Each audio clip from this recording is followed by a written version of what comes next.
CPIM खाइनेनि नक सक्तजाकमनि कोक्तमा कासिफाइका सामोक्सित्रा तांनाय रगबाय कमलपुर कुचाई नाला ग्राम पंचायतनि आमचय तंनाय गौरांग दासनि नग सामोक्सित्रा तांनाय रग सक्सैरिमानि कोक्तमा कासाखा सामोक्सित्रा तांनाय रगबाय सक्सैरि जागुइ नक खामै थापला सावै थांका नक बिसुङो तनिजाक मुंसापनो मारगलिया नक बुग्रा গতকাল অর্থাৎ 8ই জানুয়ারি রাত্র আনুমানিক 10টায়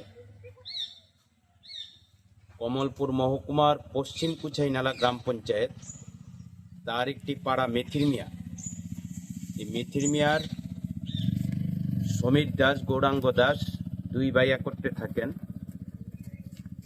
তাদের বাড়িতে অগ্নিসংযোগ করা হয়। দুর্বৃত্তরা যখন আগুন লাগিয়ে দেয় তখন পেট্রোলের গন্ধ এলাকাবাসী পান। দুর্বৃত্তদের আগুনে ব্যাপক ক্ষতি হয়। তাতে এই আগুনে গবাদি পশুও মৃত্যু হতো। স্থানীয় নাগরিক এবং এই বাড়িতেই একটি সামাজিক কীর্তন চলছিল, তাতে এলাকাবাসী এবং কীর্তনে উপস্থিত থাকা নাগরিকরা আন্তরিকভাবে উদ্যোগ নেন। তারা আগুন নিয়ন্ত্রণে আনার জন্য চেষ্টা করেন। এই সময়ের মধ্যে ব্যাপক ক্ষতি হয়ে যায়। পরবর্তী সময় কমলপুর অগ্নি নির্বাপক দপ্তরের কর্মীরা আসে, তারা শেষ কাজটা সম্পন্ন করেন। 2018 সালে সরকার পরিবর্তনের পর এই পরিবারে ব্যাপকভাবেই একের পর এক আক্রমণ হয়। সমীর দাসের দোকান ছিল মানিক ভান্ডার, প্রকাশ্য দিনের বেলা এই দোকান ভাঙচুর করে লুটপাট করেছে সমস্ত জিনিস। এখন পর্যন্ত এই দোকানে আর বসতে পারেনি। বাড়ির কয়েকবার পুকুরে বিষ দিয়ে সমস্ত মাছ শেষ করে দেওয়া হয়েছে।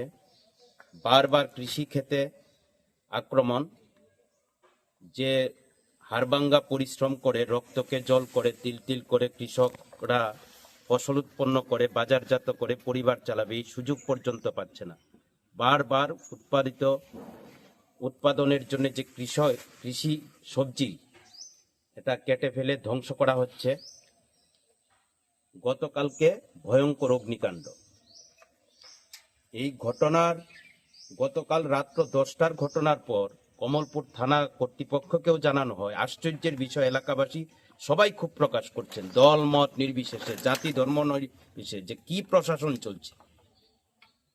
8ই জানুয়ারি রাত্র 10টায় আগুন লাগলো, ফায়ার সার্ভিস আসলো, থানা জানলো, কিন্তু এখন প্রায় সকাল 9টা বাজে, এখন পর্যন্ত আরক্ষা প্রশাসন অর্থাৎ পুলিশ প্রশাসনের দেখা নেই। এই হচ্ছে আজকের বর্তমান প্রশাসনের নির্লজ্জ অবস্থান। এলাকাবাসী এতে প্রচণ্ড ক্ষুব্ধ। এলাকাবাসীর ক্ষোভের কথাটাই আমি সকলের কাছে উপস্থিত করছি। যেভাবে চলতে পারে না। কারা এ ধরনের আগুন লাগিয়েছে? ত্রিপুরা সরকার না, যে কোনো সরকারেরই পুলিশ দপ্তর আছে, তার মধ্যে গোয়েন্দারা কাজ করেন, কেউ পোশাকে, কেউ পোশাক ছাড়া। এই যে তার দায়িত্ব হচ্ছে দুর্বৃত্তদের খুঁজে বের করা, তাদের শাস্তি দেওয়া, কিন্তু কোনো ঘটনার এখন শাস্তি নেই। তাই এলাকাবাসীর পক্ষ থেকেই তার তীব্র ক্ষোভ জানাচ্ছি, ধিক্কার জানাচ্ছি এবং সমস্ত শান্তিকামী প্রগতিশীল সমস্ত অংশের মানুষের কাছে আহ্বান করব যে জাতি ধর্ম বর্ণ নির্বিশেষে এই সমস্ত দুর্বৃত্তাপনার বিরুদ্ধে সবাই রুখে দাঁড়ান। ত্রিপুরায় আবার শান্তি ফিরিয়ে আনতে হবে। এখন শান্তির পরিবেশ, গণতান্ত্রিক পরিবেশ বিঘ্নিত হচ্ছে, চরমভাবে আইন লঙ্ঘিত হচ্ছে। এর বিরুদ্ধে সবাই রুখে দাঁড়ান।